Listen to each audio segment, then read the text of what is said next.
Hello, good morning दोस्तों। एग्रीमैथ्स online platform पे आपका स्वागत करता हूं। दोस्तों, हम आज एक नए दिन के साथ एक नई शुरुआत करेंगे। वो नई शुरुआत इस करेंगे कि जो हॉर्टिकल्चर का जो अपना सब्जेक्ट चल रही थी वो कंप्लीट हो गई, ठीक है, पिछली क्लासों में, ठीक है। उसके बाद में अपन आज नेक्स्ट क्लास लेके आए हूँ आपके लिए, human value and aesthetics. Upon human value and aesthetics की आज अपन जो सब्जेक्ट है उसके बारे में चर्चा करेंगे कि किस प्रकार के अपने को जो बीएससी एग्रीकल्चर के फर्स्ट ईयर के अंदर आती है ये। और इसका मैं बता दूं आपको, जो कोड होता है, कोड इसका होता है HVE 1111। HV1111 का मतलब हो गया कि जो बीएससी एग्रीकल्चर फर्स्ट ईयर के फर्स्ट सेमेस्टर का फर्स्ट कोर्स, ठीक है। आपको क्या कि जब प्रैक्टिकल लगते हैं उस समय क्या कि वाइवा लगता है ना, उस समय आपको पूछता है कि जो ह्यूमन वैल्यू का आपको कोड बताइए। तो अपने को कोड कुछ नहीं बताना, ओनली सिंपल सा है HVE1111 कि बीएससी एग्रीकल्चर के फर्स्ट ईयर के फर्स्ट सेमेस्टर का फर्स्ट कोर्स, ठीक है। तो अपन आज एक नए दिन के साथ नई शुरुआत करेंगे, नए सब्जेक्ट के साथ, ह्यूमन वैल्यू एंड एथेटिक्स, ठीक है। अपन इसकी विशेषताएं देखेंगे, इसके हम प्रकार देखेंगे, अपन ह्यूमन वैल्यू की डेफिनेशन देखेंगे। तो अपन इस क्लास के अंदर पूरी चर्चा करने वाले हैं, तो इस क्लास में लास्ट तक बने रहे, ठीक है। और दोस्तों, मैं आपको बस ऐसे मतलब समझा के अच्छे तरीके से पढ़ाऊंगा, और अपनी क्लास भी अपन लंबी नहीं करेंगे, इसको 15 या 20 मिनट तक ही करेंगे और अच्छे से पढ़ाऊंगा बस आपको। आप साथ साथ नोट्स बनाते जाइए, बस इतना सा काम आपका। और जैसे जैसे मैं बोल रहा हूँ वैसे वैसे एक तो आप साथ साथ नोट्स बनाते जाइए, ठीक है। और दूसरी चीज़ है कि जो मैं यहाँ पे अगर कोई मैन या इम्पोर्टेंट लाइन होगी वो मैं आपको यहाँ पर लिखा दूंगा। इसके अलावा आपको यहाँ पे बोर्ड पर जो समझाने की चीज़ होगी उसको मैं समझाऊंगा अच्छी प्रकार से, ठीक है। और दोस्तों, मैं बता दूं, आप अगर इस चैनल पे नए जुड़े हैं वो कोई दोस्त, तो इस चैनल को जरूर सब्सक्राइब करें, क्योंकि जो आने वाली हर नोटिफिकेशन आपको पहले मिल सके, ठीक है। तो एक बार चैनल को सब्सक्राइब कर दे और ज़्यादा से ज़्यादा दोस्तों के पास क्लास को ज़्यादा से ज़्यादा शेयर कर दे, ठीक है। तो अपन चलते हैं ह्यूमन वैल्यू एंड एथेटिक्स, हाँ, ठीक है। इसके अंदर दे रखा है, मूल्य के लिए अंग्रेजी में वैल्यू शब्द का प्रयोग किया जाता है। मतलब जो मूल्य के लिए अपन अपना लेक्चर है फर्स्ट, मूल्य के लिए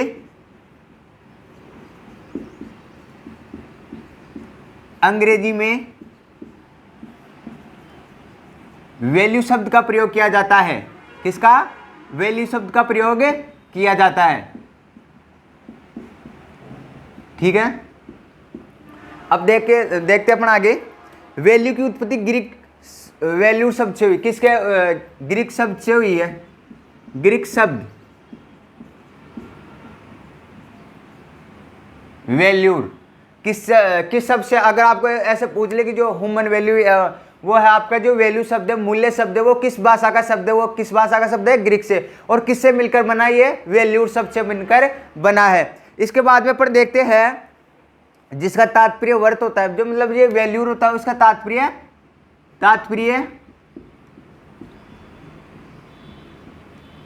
वर्त होता है, ठीक है।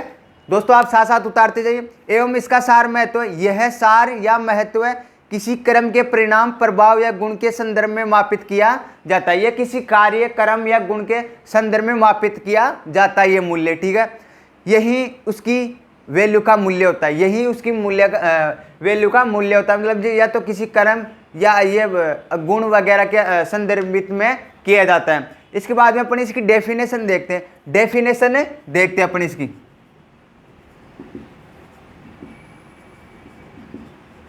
ठीक है, डेफिनेशन देखते हैं अपन वैल्यू की, मूल्य की। मूल्य शब्द का अध्ययन प्राचीन काल में धर्मशास्त्र एवं दर्शन शास्त्र के अंतर्गत किया जाता। मतलब जो मूल्य शब्द है उसका अपन प्राचीन काल में प्रयोग किस प्रकार करते थे? एक तो धर्मशास्त्र और एक दर्शन शास्त्र। धर्मशास्त्र और अर्थशास्त्र के रूप में प्रयोग करते थे, ठीक है। मूल्य शब्द का अध्ययन अपन प्राचीन काल के समय में किसके रूप में करते थे? एक तो धर्मशास्त्र और अर्थशास्त्र के रूप में प्रयोग करते थे, ठीक है। इसके बाद में आगे चलते हैं। एवं वर्तमान में एक्सोलॉजी या मूल्य शास्त्र के अंतर्गत किया जाता है। मतलब जो वर्तमान के अंदर अपन किसके द्वारा किसके अंतर्गत करते हैं अध्ययन? अपन एक्सोलॉजी, किसके अंदर है? एक्सोलॉजी या दर्शन शास्त्र के मूल्य शास्त्र के अंतर्गत या मूल्य शास्त्र के अंतर्गत, ठीक है। अपनी ये जो मैं आपको बता दूं, जो सब्जेक्ट है बहुत ही छोटी है, अपने को इसको 3 या 4 लेक्चरों के अंदर कंप्लीट कर देंगे इस सब्जेक्ट को। उसके बाद में अपन जैसे या तो एग्रोनॉमी का ले लेंगे या फिर अपन ले लेंगे बायो ले लो या बायोकेम ले लो, ठीक है। तो आप एक बार कमेंट में जरूर करके बताइए कि जो अपन ह्यूमन वैल्यू के बाद में किसकी कौन सी सब्जेक्ट ले, ठीक है। तो आपके अकॉर्डिंग अपन नेक्स्ट सब्जेक्ट की तरफ चलेंगे। और मैं आपको बता दूं, जो अपने ये 15-20 मिनट की रहेगी, आपको समझाने की क्रिया कोई ज़्यादा नहीं है इसके अंदर। और मैं आपको बता दूं, जो अपने बीएससी एग्रीकल्चर फर्स्ट ईयर के फर्स्ट सेमेस्टर के अंदर आती है, ठीक है। तो इसके अंदर क्या होता है कि जो अपने वो है ना कि इसका क्रेडिट है ना, वो क्रेडिट नहीं होता, इसमें ओनली अपने को पास करना होता है। बस अगर बैक आ गई ना, अपने को बैक नहीं लानी, इसके अंदर ओनली पास होना है। इसका ना तो नंबर जो होता है कोई क्रेडिट वगैरह नहीं होता ह्यूमन वैल्यू का, ठीक है। इसलिए अपने को पास होना जरूरी है, इसलिए, ठीक है। तो मैं आपको साथ साथ जैसे जैसे नोट्स बनाते जा रहा हूँ, अपने 3-4 दिन की क्लास है, उसके अलावा ये अपने जो ह्यूमन वैल्यू है वो भी कंप्लीट हो जाएगा। तो बस आप साथ साथ नोट्स बनाते जाइए, ठीक है। क्योंकि अगर दोस्तों आपके बैक आ गई ना, तो फिर एक तो ये बैक हो जाएगी, मान लो एक और बैक आ जाए या 2 जाए, ठीक है। उसके बाद में अपने सेकेंड ईयर में जाते हैं तो वहाँ पे भी सब्जेक्ट थोड़ी इजी वे में नहीं आती, कठिन आती है। वहाँ पे भी मान लो अगर अच्छी प्रकार से आपकी तैयारी ना हो पाई, तो अगर आप वहाँ पे 1-2 बैक हो जाए तो सेकेंड ईयर के अंदर अपने 4 बैक हो जाती है। तो 4 बैक तो ये दो, उसके बाद में जो अपने 8-9 सब्जेक्ट आती है सेकेंड ईयर के अंदर वो दो, तो अपने पास ऐसा ही तब बार बार बढ़ता बढ़ता बहुत अधिक हो जाएगा। इसलिए मैं बोल रहा हूँ, जो आपको मैं क्लासेस प्रोवाइड करवा रहा हूँ, ठीक है, उनमें से एक भी क्वेश्चन बाहर नहीं जाएगा। बस आप साथ साथ नोट्स बनाते जाइए और जो मैं पढ़ा रहा हूँ उसको ध्यानपूर्वक देखते जाइए, ठीक है। इतना सा काम है। और क्लासों को ज़्यादा से ज़्यादा दोस्तों के पास शेयर कर दे, क्योंकि आने वाली हर नोटिफिकेशन आपको हर क्लास मैं प्रोवाइड करवाता रहूँ, ठीक है। तो अपन चलते हैं, एक्सोलॉजी मूल्य शास्त्र के अंतर्गत अध्ययन करते हैं, ठीक है। विभिन्न विद्वानों, विचारकों एवं दार्शनिकों से मूल्य को विभिन्न प्रकार से प्रभावित किया जाता है। मतलब एक तो विभिन्न विद्वानों और विभिन्न विचारकों के द्वारा अपने जो मूल्य को विभिन्न प्रकारों द्वारा परिभाषित करते हैं। जब किसी करते क्रम, विचार या प्रक्रिया की गुणवत्ता, प्रभाव एवं परिणाम पर तर्क संगत तथा वैदिक ढंग से विचार किया जाता है, और यह विचार न केवल व्यक्ति के लिए स्वयं वरन अन्य के लिए भी उसी अनुपात में समान रूप से लागू होता है। साथ ही वह अपने पूर्णीकरण से गहन संतोष की अनुमति भी करेगा, तब वह मूल्य कहलाता है, ठीक है। मूल्य की परिभाषा हो गई। अपन हम देखते हैं मूल्य की विशेषता। मूल्य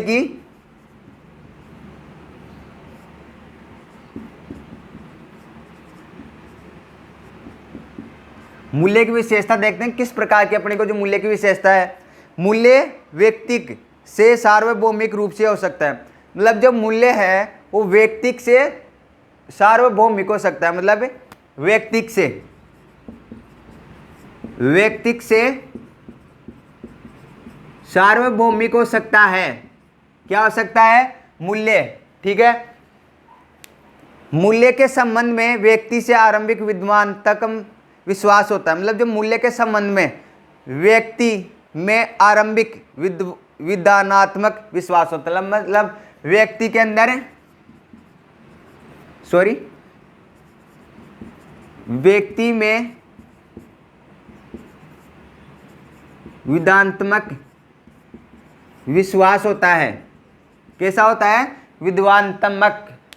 तीसरा अपने पास है मूल्य यथेष्टता, श्रेष्ठता को अभिव्यक्ति करती है। जो मूल्य है वो एक तो यथेष्टता और श्रेष्ठता को प्रदर्शित करता है। मूल्य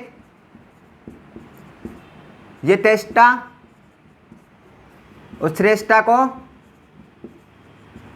प्रदर्शित करता है। इसके बाद अपन चलते हैं आगे। मूल्य आदर्श होते हैं। जब जो मूल्य होता है वो क्या है? आदर्श होते हैं।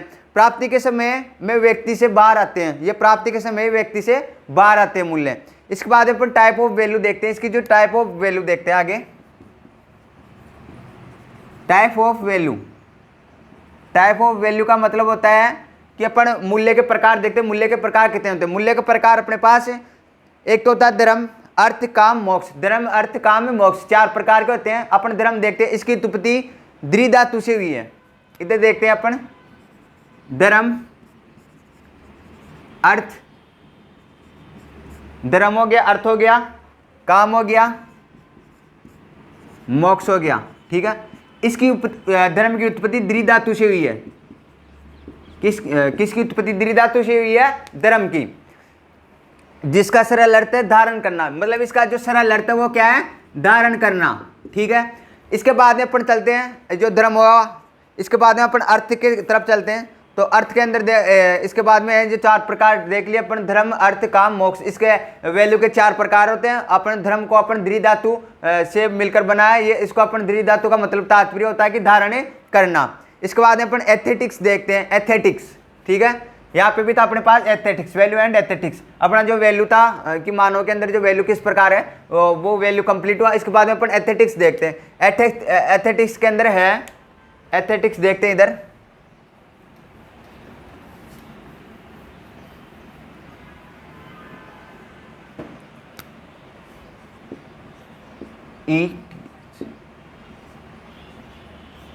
एथेटिक्स देखते हैं। एथेटिक्स मतलब नीति, एथेटिक्स का मतलब होता है नीति।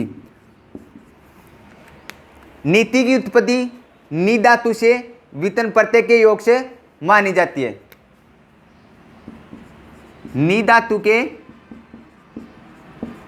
वितन प्रत्यय से मानी जाती है एथेटिक्स की उत्पत्ति। ठीक है दोस्तों, मैं आपको बता दूं अपने फर्स्ट ईयर के अंदर जो क्या है कि काफ़ी जो यूट्यूब चैनलों के द्वारा आपको इंग्लिश वगैरह में पढ़ाएंगे। ठीक है, तो कि जो आने वाले समय में जो बीएससी फर्स्ट ईयर के अंदर आते हैं जो बच्चे, ठीक है, उनको क्या है कि मतलब इंग्लिश में शुरू के अंदर नहीं आता, तो इसलिए मैं आपको हिंदी के अंदर प्रोवाइड करवा रहा हूँ क्लासें। क्योंकि जो अपने वो छोटे भाई बहन आएंगे वो क्या है कि जो इंग्लिश के अंदर पेपर नहीं दे पाएंगे, इसलिए मैं आपको हिंदी में करवा रहा हूँ। आपको पूरी क्लासें हिंदी में प्रोवाइड कराऊंगा आपको मैं फर्स्ट ईयर की बीएससी एग्रीकल्चर की। ठीक है, तो आप बस क्लासों को ज़्यादा से ज़्यादा दोस्तों के पास शेयर कीजिए। ठीक है, और मैं आपको शॉर्ट एंड स्वीट तरीके से बताऊंगा, और ये भी गारंटी दे दूँ कि जो मैं यहाँ पे करवा रहा हूँ आपको बोर्ड में, इनसे एक भी क्वेश्चन बाहर नहीं जाएगा। अगर एक भी क्वेश्चन बाहर जाएगा तो आप मेरे को बेझिझक होके कॉल कर सकते हो। आपको मेरे डिस्क्रिप्शन बॉक्स में नंबर दे रखे हैं, व्हाट्सएप ग्रुप कर सकते हो, टेलीग्राम ग्रुप कर सकते हो, इंस्टा ग्रुप पर कर सकते हो। ठीक है, तो आप अपन देखते हैं एथेटिक्स। एथेटिक्स नीति होती है एक, जो नीति क्या है कि जो एक नी धातु के शब्द से बनी है और एक वितन प्रत्यय के द्वारा। ठीक है, इसके बाद अपन इंपॉर्टेंस ऑफ एथेटिक्स देखते हैं। अपन जो इंपॉर्टेंस, इसकी इंपॉर्टेंस देखते हैं।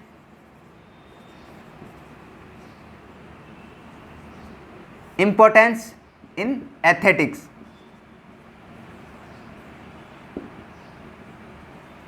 अपन जो एथेटिक्स नीति की महत्व देखते हैं कि नीति का क्या महत्व है। लाल बहादुर शास्त्री, अटल जी ऐसे नेता थे जो नीतियों को महत्व देते, मतलब जो लाल बहादुर शास्त्री और जो अटल जी थे, वो क्या कि नीति को महत्व देते थे। कौन कौन देते थे? एक तो लाल बहादुर शास्त्री,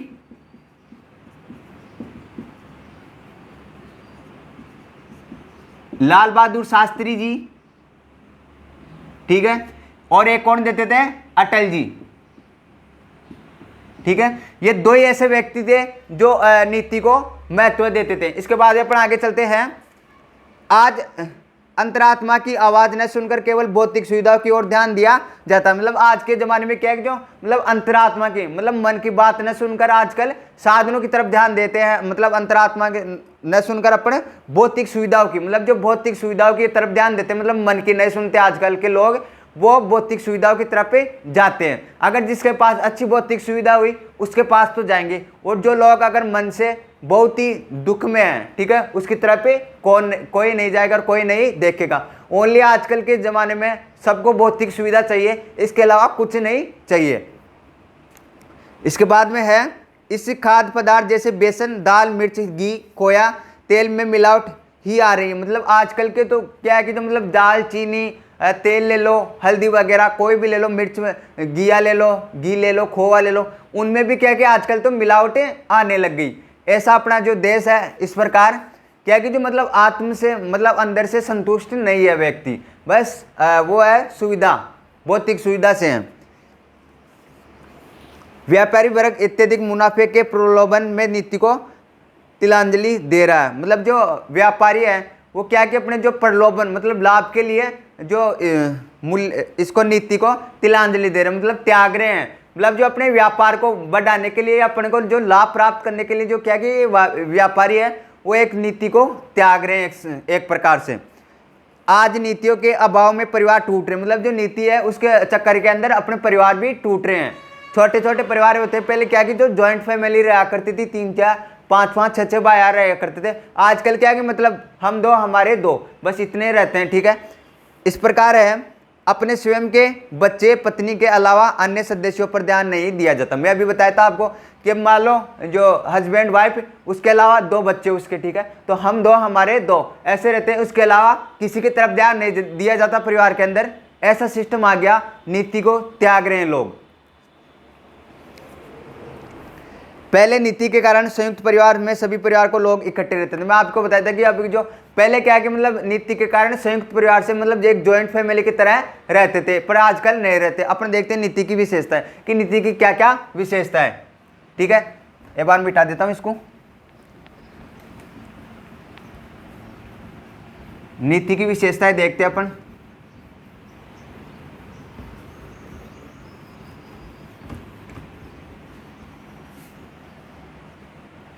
नीति की क्या विशेषता है?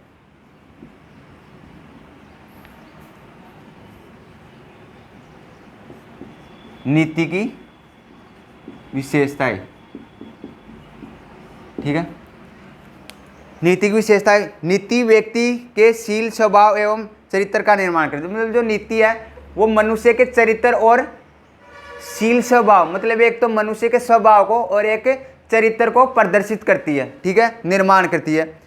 नीति के आदर्श सत्य विश्वम तथा सुंदरम का मार्ग आलोकित करते हैं। मतलब जो नीति है वो एक तो मनुष्य के आदर्श विश्वास एवं सुंदरता के मार्ग को प्रदर्शित करती है या आलोकित करती है। इसके बाद में नीति के आदर्श सत्य योग्य, नीति किसी भी समुदाय राज्य तथा राष्ट्र की प्रगति हेतु उचित नियमों का निर्धारण करती है। मतलब नीति है वो किसी भी, या तो राज्य में चले जाओ या किसी भी राष्ट्र में चल जाओ या किसी समुदाय में चल जाओ, वो क्या एक नियमों पर ही आधारित होती है, एक निर्धारण होती है। नीति एक रीति युक्त एवं पद्धति की त्रिवेणी है जिससे मूल में विश्वंतम भावना निहित रहती है। अपन देखते हैं अब लक्ष्य गोल, इसकी विशेषताएं हो गई।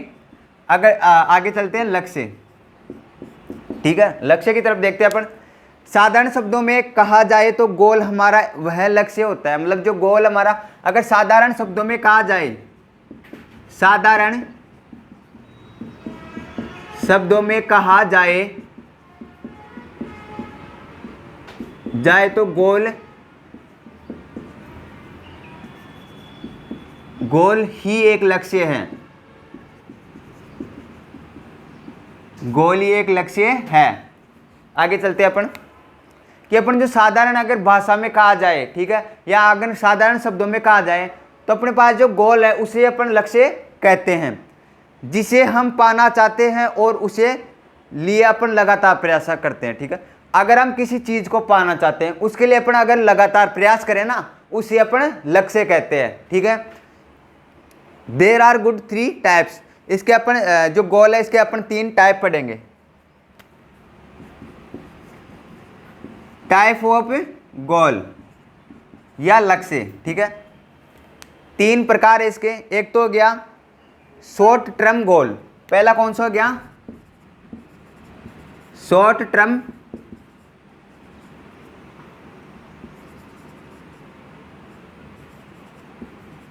शॉर्ट टर्म गोल के अंदर देखते हैं अपन, ठीक है। शॉर्ट टर्म गोल के अंदर ये कुछ दिनों से लेकर कुछ हफ्तों तक होता है। जो ये शॉर्ट टर्म गोल होता है वो कुछ दिनों से लेकर कुछ हफ्तों तक ही होता है। कुछ दिनों से लेकर कुछ हफ्तों तक, ठीक है।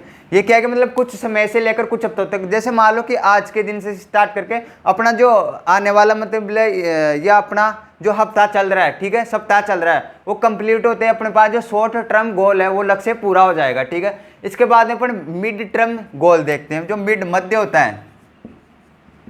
मिड टर्म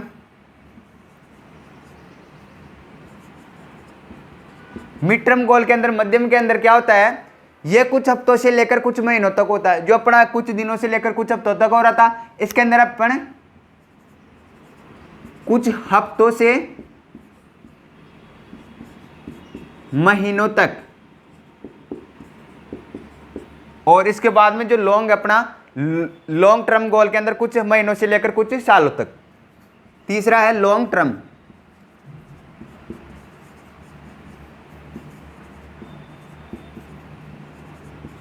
कुछ महीनों से लेकर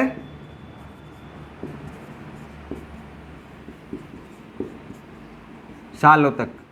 ठीक है, मैं आपको करा दी, एक बार उतार लीजिए। इसके बाद अपन चलते हैं कि जो गोल कितने प्रकार के हैं, गोल की परिभाषा बता दिया। ठीक है,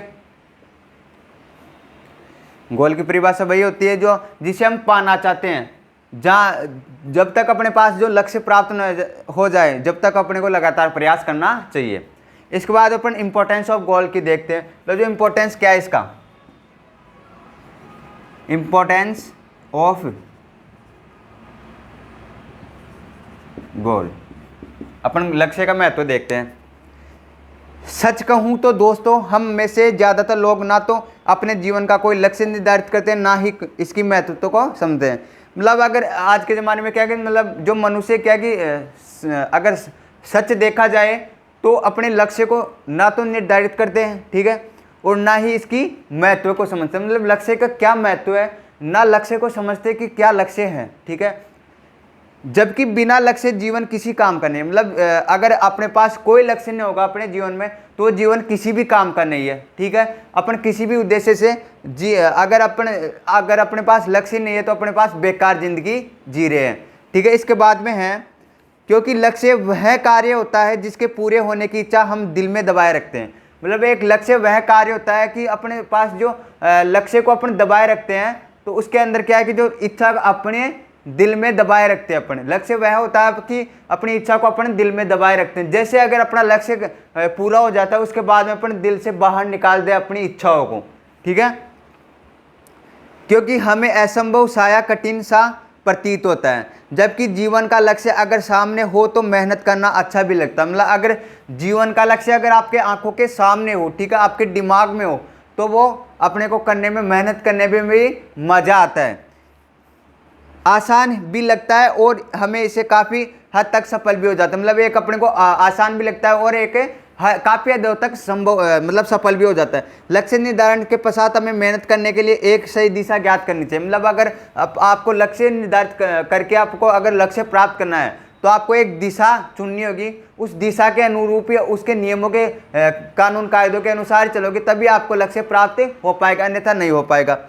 लक्ष्य की ओर पहला कदम, अपन जो लक्ष्य की ओर पहला कदम रखते हैं वो किस प्रकार होना चाहिए। लक्ष्य का पहला कदम, ठीक है, अपन पहला कदम देखते हैं। सबसे पहले हम ये सोच ले कि कौन सी चीज़ पसंद है। अपने को जो लक्ष्य प्राप्त करने हैं तो पहले अपने को ये चीज़ सोचनी चाहिए कि अपने को कौन सी चीज़ पसंद है, अपने को क्या करने में इंटरेस्ट है। ठीक है, उसके बाद में जो हमारे पर मुस्कान ला सकती है, मतलब ऐसी चीज़ चुनो कि अपने पास जो आसानी भी हो करने में और अपने चेहरे पे मुस्कान भी हो जाए। ठीक है, और अपने जो माता पिता है उन जो कार्य करके अपने को पैसे वगैरह देते हैं, ठीक है, उनके भी चेहरे पे खुशी आ जाए। ऐसी कोई चीज़ का लक्ष्य अपने को बनाना चाहिए और अपना एक बड़ा सा लक्ष्य तय कर ले और उसको पाने के लिए मेहनत करे। बस ये ना सोचे कि ये लक्ष्य कैसे और कब पूरा होगा, कि अगर लक्ष्य ही ठान लिए तो ये ना सोचे कि ये लक्ष्य कब होगा और कब तक चलेगा आगे। ठीक है, लक्ष्य की ओर दूसरा कदम, लक्ष्य की ओर दूसरा कदम देखते, पहला हो गया, दूसरा हो गया लक्ष्य की दूसरा कदम। ठीक है, दूसरा कदम देखते हैं। इसमें लक्ष्य निर्धारण के बाद आपको सबसे पहले स्वयं के लिए वक्त सुनिश्चित करना की आवश्यकता। अगर आपको लक्ष्य चुन लिए, पहला कदम के अंदर अपने को लक्ष्य चुन लिए कि अपने को किस प्रकार का लक्ष्य लेना चाहिए कि आने वाले टाइम में लक्ष्य प्राप्त हो, उस समय अपने को खुशी प्राप्त हो, अंदर से जो खुशियाँ दबाए रखी है वो उठे जागिर हो। ठीक है, उसके बाद में अपने को टाइम फिक्स करना है, सुनिश्चित करना है कि अपने को इस समय अब तो अपने को जो लक्ष्य प्राप्त करने के लिए टाइम देना ही पड़ेगा। ठीक है, इस लक्ष्य की प्राप्ति हेतु आपको कितना समय चाहिए। अगर लक्ष्य ऐसा होगा जिसका सपना हमेशा से देखा होगा तो आपको उसको पूरा करने के लिए स्वयं का कड़ा प्रयास करना पड़ेगा, स्वयं को कड़ा प्रयास करना पड़ेगा। लक्ष्य की ओर तीसरा कदम सबसे महत्वपूर्ण कदम है। जो लक्ष्य का तीसरा कदम है,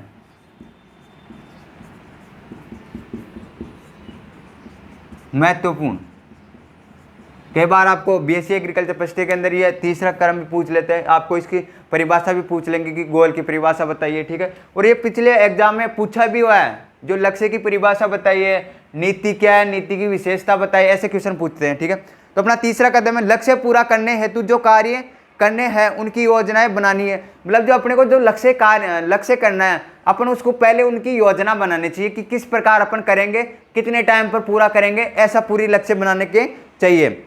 सोचिए कि लक्ष्य प्राप्ति के बाद आप कहाँ खड़े हैं, आप कितने खुश हैं, तब आपको लगेगा आसान है, तब दिमाग लगाएंगे कि आप जो किसके पाने के लिए कौन कौन से काम करने हैं। ऐसे अपने को जो तीसरा कदम है उसके अंदर सोचना चाहिए कि अपन जो लक्ष्य प्राप्त करने के लिए अपन जैसे अपने को लक्ष्य प्राप्त हो जाए उस समय अपन कहाँ खड़े होंगे, किस ऊंचाई तक हासिल होंगे, अपने की क्या खुशी होगी, अपने माता पिता की क्या खुशी होगी। तो अपन उन चीज़ों को देखकर अपने को लक्ष्य में जो बुलंदियाँ होती है वो भी एक उजागर हो जाती है।